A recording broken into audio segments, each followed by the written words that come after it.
দিয়েছেন। আগে আগে মসজিদে আসার তো এটা একটা বড় নিয়ামত, যেটা আল্লাহ তাআলা আমাকে আপনাকে দান করেছেন। মহল্লায় আরো অনেক মানুষ ছিল, তারা নিজেদের ব্যস্ততা ছাড়তেছে, কিন্তু সমস্ত ব্যস্ততা উপেক্ষা করে আল্লাহ তাআলা এই অল্প কিছু মানুষকে মসজিদে আসার তৌফিক দান করেছেন। এই জন্য প্রত্যেকে অন্তরস্থল থেকে একবার কালিমাতুল শুকর পাঠ করে আর বলে আলহামদুলিল্লাহ। জুমার দিন এত গুরুত্বপূর্ণ একটা দিন, যে দিনে জুমার আযান যখন হয়ে যায়, আযানের সাথে সাথে ব্যবসা বাণিজ্য সমস্ত কার্যক্রম হারাম হয়ে যায়। এই কোরআনের মধ্যে আল্লাহ তাআলা নামাজকে ফরজ করেছেন, ওই কোরআনের সূরা জুমার এই সূরার মধ্যে এক আয়াত আল্লাহ তাআলা পরিষ্কার করে বলে দিয়েছেন যে জুমার দিনে নামাজের আযান যখন হয়, এই আযানের পরে দুনিয়ার সমস্ত কার্যক্রম বন্ধ, সব কাজকর্ম। যদি কেউ অন্যান্য আযানের পরে মসজিদে আসার জন্য গোসল করা, মসজিদে আসার জন্য পোশাক পরিধান করা, প্রয়োজনীয় কাজ বাদে অন্য কোনো কাজে যদি কেউ লিপ্ত হয়, তবে সেটা হারাম। এখন আমরা যারা মসজিদে আসে নাই, বৃষ্টি আল্লাহ তাআলা বৃষ্টির মাধ্যমে বান্দাকে পরীক্ষা করেন। কোন বান্দা এমন আছে যে মসজিদে আসবে, তো বৃষ্টি হচ্ছে, তো মসজিদে আসার জন্য সে বাইরে পা রাখলো, তো বৃষ্টি আরো বাড়তেই লাগলো, বৃষ্টি বাড়তেই লাগলো। তো তার মধ্যে ঈমানের একটা পাওয়ার চলে আসে যে বৃষ্টি যতই হোক না কেন আমি মসজিদে যাবই। আবার কিছু দুর্বল ঈমানদার বান্দা এমন যে জোরে বৃষ্টি হচ্ছে মসজিদে, তো জোরে বৃষ্টি হলে তো মসজিদে আসেই না, হালকা হালকা বৃষ্টি হলেও দেখা যায় সে মসজিদে আসে না। তার অজুহাত যে বৃষ্টি হচ্ছে, মসজিদে কিভাবে যাব? এটা দুর্বল ঈমানের পরিচয়। আর শক্তিশালী ঈমানের পরিচয় হলো বৃষ্টি যতই হোক না কেন আমি মসজিদে যাব, আমি আল্লাহর ইবাদত করব। সেটা ইবাদত গত সপ্তাহে বলেছিলাম যে এক আমল করতে লাগলে, সওয়াবের কাজ করবে, ভালো কাজ করবে, তার দিনের মধ্যে একটা তৃপ্তি অনুভব হয়, একটা আনন্দ অনুভব হয়। আর যখন আনন্দ অনুভব হয়, নবী বলেন ফান্তা মুমিন।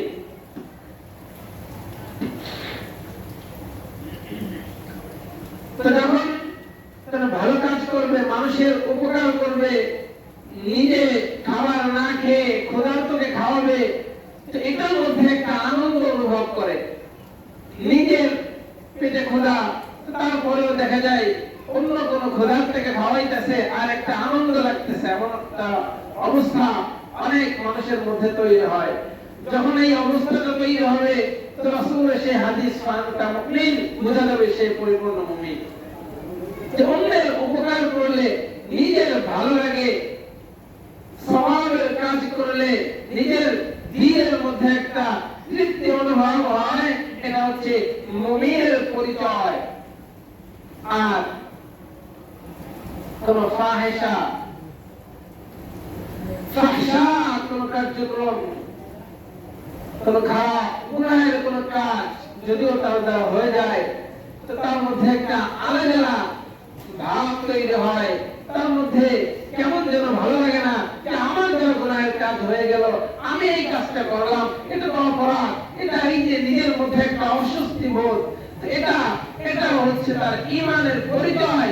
আর এই প্রকারের মানুষগুলোকে বলা হয় নফসে লাওয়ামা। গত সপ্তাহে বলেছিলাম সমস্ত মানুষ, প্রত্যেকটা মানুষের, যত মানুষ আছে সমস্ত মানুষের নফস হচ্ছে তিন প্রকার। এক নম্বর নফসে আম্মারা, দুই নম্বর নফসে লাওয়ামা, তৃতীয় নম্বর নফসে মুতমাইন্না।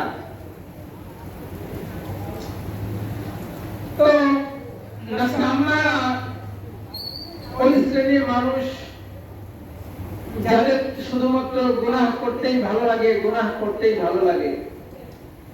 সওয়াবের কাজ, মানুষের উপকার করা, এটা তার ভালো লাগে না। সৎ কথা বলা, এটা তার ভালো লাগে না।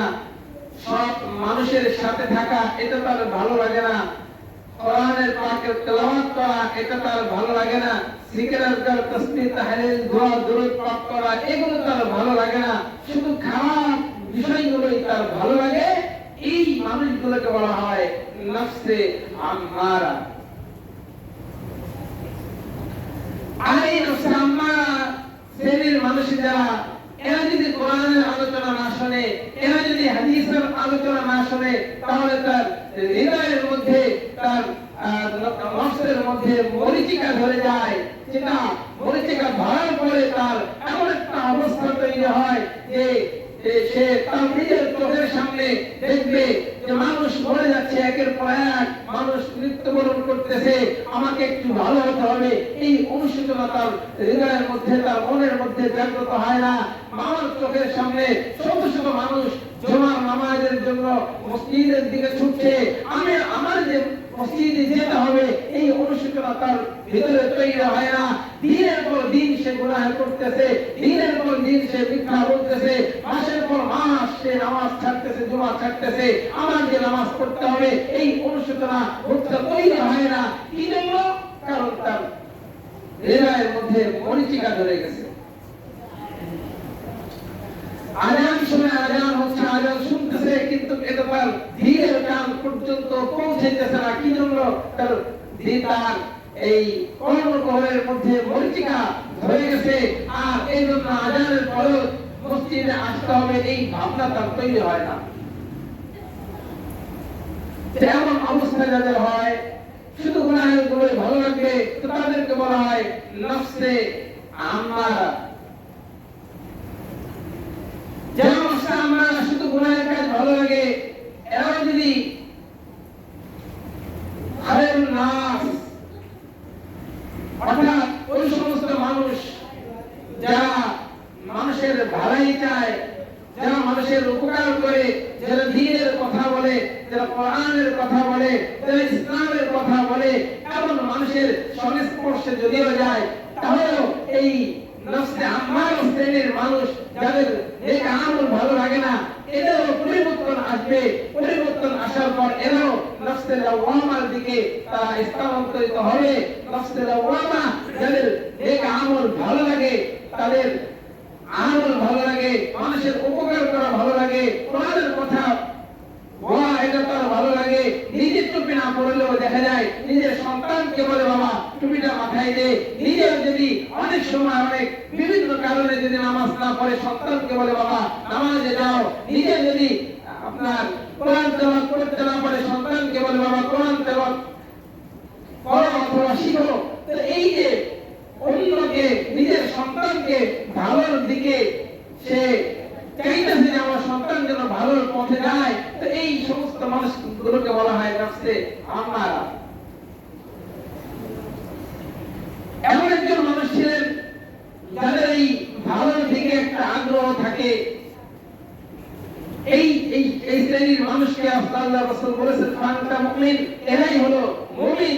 এরা ঈমানের পরিচয় দিয়েছে যে তাদের ভালো কাজ, নেক আমলের কাজ তাদের করতে মনে যাচ্ছে, এটাই হচ্ছে ঈমানের পরিচয়, মুমিনের পরিচয়। এমন অবস্থা যদি থাকে ভালো কাজ করতে মনে চায়, অনেক সময় দেখবেন আমরা এই সমাজের মধ্যে আমরা বলি যে অমুক ব্যক্তি সারা জীবন খারাপ কাজ করছে, কিন্তু মরার সময় ভালো একটা মৃত্যু হয়েছে। এই যে কথাগুলো আমরা বলি, তার মধ্যে অবশ্যই সে ওই নফসে আম্মারা শ্রেণীর অন্তর্ভুক্ত ছিল, বিদায় তার মরণটা ভালো হয়েছে। আল্লাহ তাআলা তাকে খাতামুল খায়র দান করেছেন। এমনই ভাবে ইমাম বুখারী রাহমাতুল্লাহি আলাইহি উস্তাদ আলী ইবনে মাদানী রাহমাতুল্লাহি আলাইহি, কত মানুষ মারা যায়, ওনার চেয়ে বড় আলেম ইন্তেকাল করেছে, কিন্তু এই সৌভাগ্য সবার হয় নাই। এই সৌভাগ্য ইমাম বুখারী রাহমাতুল্লাহি আলাইহি উস্তাদ আলী ইবনে মাদানী রাহমাতুল্লাহি আলাইহি হয়েছিল। আলী ইবনে মাদানী রাহমাতুল্লাহি আলাইহি এমন একটা সময় তিনি ইন্তেকাল করেছেন, যেই সময়টা আল্লাহ রাসূল সাল্লাল্লাহু আলাইহি সাল্লামের খাটিয়া, যেই খাটে করে আল্লাহ রাসূলকে গোসল দেওয়া হয়েছে, যেই খাটে করে আল্লাহ রাসূলের দেহ মোবারক কবর পর্যন্ত নামানো হয়েছে, এই বরকতময় খাটিয়া এই ময়লা হয়ে গেছে। আর এই ময়লা পরিষ্কার করার জন্য যেই দিন বের করেছে, হঠাৎ ওই দিন ইমাম বুখারী রাহমাতুল্লাহি আলাইহি উস্তাদ আলী ইবনে মাদানী রাহমাতুল্লাহি আলাইহির ইন্তেকাল। তার দেহটা কবর পর্যন্ত পৌঁছাবে যে খাটেটাকে বহন করবে, মুফাসসিরিন ইকরাম তারা মশওয়ারা করলেন যে রাসূলের খাটে তো কাউকে এই পর্যন্ত এখন পর্যন্ত নেওয়া হয় নাই, কিন্তু যেহেতু আলী ইবনে মাদানী রাহমাতুল্লাহি আলাইহি ওনার এই দিনে ইন্তেকাল হয়েছে, সুতরাং এই দিনে যেহেতু তার ইন্তেকাল হয়েছে এই ওসিলায় আল্লাহ রাসূল সাল্লাল্লাহু আলাইহি ওয়াসাল্লামের খাটে করে তাকে আমরা বহন করে নিয়ে যাই। তো আল্লাহ রাসূলের খাটে বহন করে তাকে নিয়ে গেছে, এটা বড় সৌভাগ্যের পরিচয়। এভাবে কোন না কোন ভাবে দেখবেন ওই সমস্ত মানুষ যারা আছে লাওয়ামের অন্তর্ভুক্ত, তো তাদের এরকম ভালো কোন পরিণতি, ভালো খাতমা বিল খায়র, ভালো শেষ পরিণতিটা ভালো হবে। সে সব সময় ভালো কাজ করতে চাওয়া একটা আগ্রহ তার দিলের মধ্যে থাকার কারণে আল্লাহ তাআলা তাকে এমন ভালো করে পরিণতি দান করবেন। তো এটা হচ্ছে দ্বিতীয় শ্রেণীর মানুষ।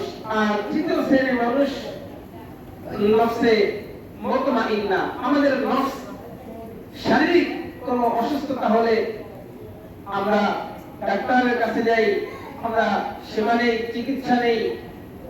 ঠিক একই রকম ভাবে শারীরিক ভাবে যেমন অসুস্থ হলে আমরা চিকিৎসা নেই, নফসেরও চিকিৎসা এর চেয়ে বেশি প্রয়োজন।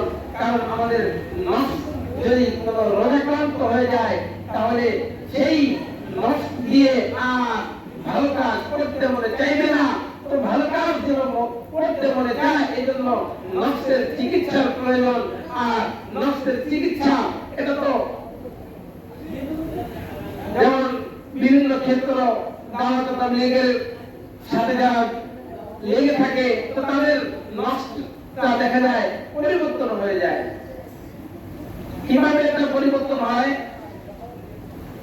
একজন ব্যক্তি সে সব সময় নিজের স্ত্রীর সঙ্গে খারাপ আচরণ করত, সব সময় খারাপ আচরণ করে, খাবারের মধ্যে লবণ কম বেশি হলে তার স্ত্রীকে পিটায়, মারধর করে, মিষ্টি ভাষায় কথাবার্তা বলে। এমন একজন ব্যক্তি কোনো না কোনো ভাবে সে তাবলীগে গেছে।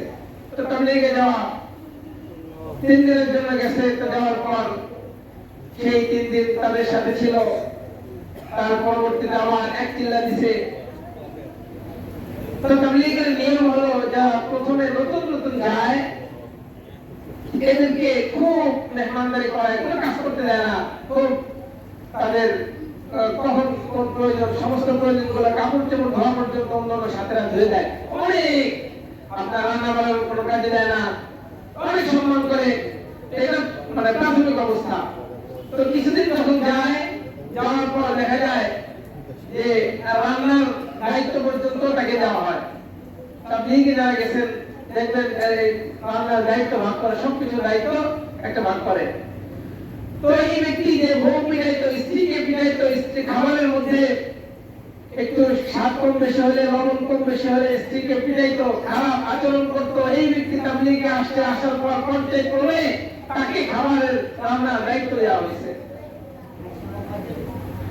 এই ব্যক্তিকে যখন রান্নার দায়িত্ব দেওয়া হলো, সে জীবনে কোনোদিন রান্না করে নাই, তাবলীগে আসছে, রান্নার দায়িত্ব দিছে, রান্না করতেছে হঠাৎ লবণ যখন দিতে গেছে, লবণের প্যাকেটটা ছিল অনেক লবণ, সেই রান্না তরকারির মধ্যে ঝোলের মধ্যে পড়ে যায়। এরপর রান্নার সমস্ত তরকারিগুলো শত মানুষ খাবে, লবণ অনেক লবণ, এই খাবারগুলো মানুষ খেতে পারবে না, এটা সবাই জানে। আবার আমিরকে সবাই মানে, এটাও জানে যে তাবলীগে যারা গেছে আমিরকে খুব শ্রদ্ধা করে। আমির বলে দিছে যে খাবারের মধ্যে খাবারের যদি কোনো ভুল ত্রুটি হয় এটাকেও তোমরা খাবার নিয়ে সমালোচনা করবে না। খাবার আমির সমস্ত তাবলীগের সব সাথীদেরকে বলতেছে যে খাবারের দোষটা করবে না। তো আমিরকে যেহেতু সবাই মানে, এরা তো খাবারের কেউ দোষটা করবে না। তো যে ব্যক্তি জীবনে কোনোদিন রান্ধে নাই, বউকে পিটাইতো, খারাপ আচরণ করতো, সে রান্না করতে গিয়ে অনেক লবণ দিয়ে দিল, দেওয়ার পর এবার সে তো খুব দুশ্চিন্তা আছে, এই খাবার এত মানুষ খাবে। তো গালি দেওয়ার সাথে সবাই খাইতেছে, গালি দিতেছে। তো আরেকটা নিয়ম হলো যে রান্না করে সে পরে খায়, আর যে রান্না করে সে আগে সবাইকে খাওয়া নিজে পরে খায়। এখন খাবার সবাইকে খাওয়াবে, সবাই প্লেট সামনে নিয়ে বসছে, প্রত্যেকে এখন খাবার মুখে দিতেছে, এত লবণ যে প্রত্যেকের মুখটা বাঁকা হয়ে যাইতেছে। লবণের কারণে কেউ খাবার খাইতে পারতেছে না। এমন অবস্থায় ওই যে বম্বিরাই তো সে তাকায় তাকায় দেখতেছে, এত শত মানুষ আমার খাবার খাইতেছে, খাবার ভালো হয় নাই, লবণ বেশি হয়ে গেছে, কিন্তু তারপরেও এত মানুষের মধ্যে একজন মানুষ আমার সঙ্গে খারাপ আচরণ করে নাই, একজন মানুষ আমার গায়ে হাত করে নাই, কেউ কোন অঙ্গভঙ্গির দিয়ে আমার একটু বিরক্ত বোধ হবে এমন কোন অবস্থা কেউ তৈরি করে নাই। অথচ আমি নাফরমান, আমার স্ত্রীর খাবার একটু লবণ কম বেশি হয়ে গেলে আমি আমার স্ত্রীকে পিটাইতাম, আমি আমার স্ত্রীর সঙ্গে খারাপ আচরণ করতাম। দিনের মধ্যে পরিবর্তন চলে আসে, তওবা করতেছে আল্লাহ, আমি আমার মৃত্যু পর্যন্ত আর কোনোদিন খাবারের ভুল ধরবো না, আর আমি আমার স্ত্রীর সঙ্গে খারাপ আচরণ করবো না, আর আমি আমার স্ত্রীকে মারধর করবো না। এই যে নফসের পরিবর্তন চলে আসছে। আগে ভুল করতো, রান্না খারাপ হলে স্ত্রীকে পিটাইতো আর বলতো ভুল তো স্ত্রীরই, আর এখন সে নিজে শুধরে গেছে, তার নিজের নফসের পরিবর্তন চলে আসছে, সে নিজের ভুল বুঝতে পারছে। এটা কি জন্য? সহবতে আহলুল্লাহ, এই জন্য সে কোথায় গেছে? ভালো কিছু মানুষের সংস্পর্শে ছিল, তাদের সহবতে ছিল, এই জন্য তাদের নফসের পরিবর্তন চলে আসছে। সে এখন তার হালাত পরিবর্তন হয়ে গেছে, আর সে বউ পিটায় না। এখন পাশের ঘরে এক হিন্দু বিটি সে এসে বলতেছে, কি ব্যাপার, তোমার স্বামী তো আর তোমাকে পিটায় না, বলতেছে তাবলীগে পাঠাইছিলাম, পরিবর্তন হয়ে গেছে।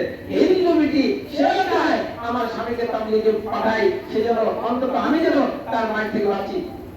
এই যে পরিবর্তন গুলো, এগুলো কি জন্য? ভালো মানুষের সাথে থাকলে তাদের ওই যে রাসূল বলতেছিলেন যে তোমরা ভালো মানুষের যদি সাথে থাকো তাহলে এমন ভাবে পরিবর্তন চলে আসবে, তোমাকে পরিশ্রম করতে হবে না, মেহনত করতে হবে না। যেমন ভাবে একটা আতরের দোকানে যদি তুমি যাও, আতরের দোকানে গিয়ে বসে থাকলে তাহলে তোমার নিজের পয়সা খরচ করে আতর কেনার প্রয়োজন নাই, এমনিতেই ওই আতরের ঘ্রাণটা তোমার নাক পর্যন্ত চলে আসবে, তুমি সেই ঘ্রাণটা নিতে পারবা, এক পয়সা তোমার খরচ করতে হবে না। ঠিক তেমনি ভাবে কেউ যদি ভালো মানুষের সঙ্গে চলে, পরিশ্রম করতে হবে না, দেখবেন তার সেই সিফাতগুলা, ভালো মানুষের ওই গুণগুলা, ওই আহলুল্লাহ যারা আমাদের পরিবার, যারা কোরআনের কথা বলে, যারা কোরআনের পথে চলে, যারা ইসলামের পথে চলে, এদের সঙ্গে যারা প্রত্যেকটা নামাজ পড়ে, যারা সদা সর্বদা সত্য কথা বলে, সৎ পথে চলে, এদের সঙ্গে যদি আমি আর আপনি থাকি, পরিশ্রমের প্রয়োজন নাই। এই আতরের দোকানে বসার মতো এমনিতেই তার ভালো সিফাতগুলো আমার আপনার মধ্যে চলে আসবে। এই জন্য আমাদের নফসের পরিবর্তন যতক্ষণ পর্যন্ত না হবে, ইবাদত আমল করা এটা আমার আপনার জন্য সম্ভব হবে না। এই যে দেখেন, আমরা দুনিয়ার জীবনে এখন বেঁচে আছি, আমাদের প্রয়োজনটা কি? আমাদের অর্থের প্রয়োজন, আমাদের জায়গা জমির প্রয়োজন, আমাদের ধন সম্পদের প্রয়োজন, আমাদের সন্তানদের প্রয়োজন, আমাদের কাপড় চোপড়ের প্রয়োজন। কিন্তু আমার মৃত্যু যখন হয়ে যাবে, এক সেকেন্ডের ভিতরে তো জীবিত মানুষ মৃত্যুবরণ করে, তো মৃত্যুর পরে তো তার আর সম্পত্তির প্রয়োজন হচ্ছে না, মৃত্যুর পরে তার সে মাসে কত টাকা কামাইছে এই হিসাবটা করতে হচ্ছে না, কত জায়গা জমি আছে এই হিসাবটা করতে হচ্ছে না। মৃত্যুর পরে তার হিসাব কি? যে কত নামাজ পড়েছিল, কি পরিমাণ নেকি তার হয়েছিল, কি পরিমাণ নেকি কোরআনের মাধ্যমে সে অর্জন করেছিল, কি পরিমাণ নেকি মানুষকে উপকার করার মাধ্যমে অর্জন করেছিল, কি পরিমাণ নেকি সে সৎকার করার মাধ্যমে অর্জন করেছিল, কি পরিমাণ নেকি সে তাসবিহ তাহলিল দোয়া দরুদ পাঠ করার মাধ্যমে অর্জন করেছিল। জীবিত থাকতে শুধু টাকার হিসাব, আর মৃত্যুর পরপরই তার সব হিসাব বাদ যাবে, শুধু নেকির হিসাব। মৃত্যুর পরে শুধু নেকির হিসাব, অর্থ করি সব বাদ। এখন নেকি আমি আমার হায়াতে, এই ছোট্ট হায়াত আল্লাহ তাআলা আমাকে দিলেন, কি পরিমাণ নেকি আমি অর্জন করলাম, কবরের মধ্যে শুধুমাত্র এই হিসাব। আমাদের ময়দানে প্রত্যেকটা মানুষ শুধু এই হিসাবের জন্য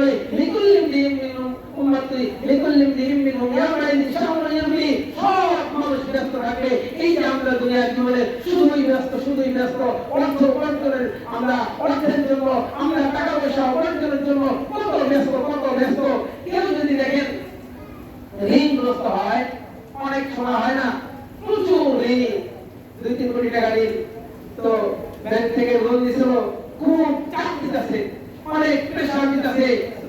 তার মধ্যে একটা অস্থিরতা কাজ করতেছে। এখন তার নিজের সন্তান তার সঙ্গে কথা বলতে আসলে মিজাজ খারাপ, দূরে চলে যাও। এখন চিন্তা করতেছে স্ত্রী কথা বলতে আসে, কার সঙ্গে কথা বলে না, খুব মিজাজ খারাপ। এত ঋণ কিভাবে পরিশোধ করবে? ঠিক তেমনি ভাবে কিয়ামতের ময়দানে যাদের গুনাহের কারণে সে যখন আল্লাহর সামনে ঋণী থাকবে, তো তখন তার মধ্যে এমন একটা হালত তৈরি হবে, এমন একটা ব্যস্ততা তৈরি হবে যে তার এত ব্যস্ততা, সে এই ব্যস্ততার কারণে কাউকে সে চিনবে না। আর দুনিয়ার জীবনে যেই মা আমাদের জন্য, যেই মা সন্তানের জন্য জীবন দিয়ে দেয়, যেই বাবা সারা জীবন নামাজ কালাম সব বাদ দিয়ে শুধুমাত্র অর্থ উপার্জন করে সন্তানের জন্য, ওই বাবা যদি কিয়ামতের ময়দানে সন্তানের কাছে একটা নেকি চায়, ওই সন্তান নেকি দিবে না, বাবার পরিচয় দিবে না। মা যেই মা সন্তানের জন্য জীবন দিয়ে দেয়, ওই মাও যদি সন্তানের কাছে নেকি চায়, ওই সন্তানও মাকে একটা নেকি দিবে না। কারণ আমরা তো নেকি একটা নেকির দাম এত, এটা যদি খুব স্বাভাবিকভাবে বুঝি যে একটা নেকির দাম কত, যারা আমরা তো যারা এতটুকুই বুঝি যে আপনার খুবই সামান্য একটা এই তীরের চাল, তো এখানে সূর্য আসলে একটা আলো হয়, ওই আলোর মাঝে যেই ধূলিকণা দেখা যায়, এই ধূলিকণাকে বলা হয় প্রকৃত যারা। কিন্তু নেকির বেলায় যারা কাকে বলা হয়, সেই উহুদ পাহাড় 7.5 কিলোমিটার উচ্চ, 1.5 কিলোমিটার চওড়া, এই বিশাল পাহাড়, এই উহুদ পাহাড়ের মতো যদি 70,000 উহুদ পাহাড়কে যদি একত্রিত করা হয়, তাহলে নেকির বেলায় এটাকে বলা হয় যারা। তাহলে নেকির বেলায় এই বিশাল স্তূপ যদি করা হয়, তাহলে একটা নেকি কত? আর এরকম 70,000 স্তূপকে যদি একত্রিত করা হয়, বলা হয় এক মিস্তাল। আর 70,000 মিস্তালকে যদি একত্রিত করা হয়, এক উকিয়া 70,000 উকিয়াকে যদি সমপরিমাণ করে বিশাল স্তূপ করা হয়, এই স্তূপকে যদি স্বর্ণে পরিণত করা হয়, ওই স্বর্ণের যে দাম, একটা নেকির দাম তার চেয়েও বেশি। বলেন না সুবহানাল্লাহ। এই জন্যই তো সন্তান মাকে কিয়ামতের ময়দানে নেকি দিবে না, সন্তান বাবাকে দিবে না, কেউ কাউকে নেকির বেলায় ছাড় দিবে না। অথচ সেই সন্তানের জন্য আমি যদি আমার পুরো জীবনটাই অর্থ উপার্জন করতে করতে নামাজ বাদ দিলাম, অর্থ উপার্জন করলাম, আমি কবরে চলে গেলাম, সন্তানকে সব অর্থ দিয়ে গেলাম, আমি নামাজ পড়লাম না, আমার মৃত্যুর পরে হিসাবটা শুধু নেকি। সেই জন্য দুনিয়ার জীবনে শুধু হিসাব, টাকা পয়সা, মৃত্যুর পরে হিসাব শুধু নেকি। তো সেই নেকি যেন আমার ঘাটতি না থাকে, আমি যেন মৃত্যুর পরে সুন্দর একটা অবস্থান করতে পারি, এই জন্য আমরা প্রত্যেকে ফিকির করি যে আমি কতটুকু নেকি অর্জন করলাম, আমি কত নামাজ পড়লাম। নামাজ যারা পড়তেছি না, আমরা প্রত্যেকেই যেন 5 ওয়াক্ত নামাজ পড়ি। কারণ এই নামাজ ছাড়া কিয়ামতের ময়দানে সর্বপ্রথম হিসাব তো নামাজের, সেই নামাজটা বাদ দিব কিভাবে? এক ওয়াক্ত নামাজ কেউ পড়বে না, তার মধ্যে একটা সমস্যাটা কাজ করবে, দেখবেন কিছুদিন পরে সে 2 ওয়াক্তই পড়তেছে না, এবং আস্তে আস্তে সে নামাজ থেকে দূরে চলে যাবে। আর যে নামাজ থেকে দূরে চলে যাবে, পর্যায়ক্রমে দেখবেন সেই ইমাম থেকেও দূরে ছিটকে পড়বে। আল্লাহ তাআলা আমাদেরকে হেফাজত করেন, আল্লাহ তাআলা আমাদেরকে নেক আমল করার তৌফিক দান করেন, আল্লাহ তাআলা আখিরাতের চিন্তা ভাবনা মাথায় রেখে আমাদেরকে সামনে অগ্রসর হওয়ার তৌফিক দান করেন। আমরা প্রত্যেকে যারা সুন্নাত পড়ি, আমরা জুমা চালাকে সুন্নাত পড়ি।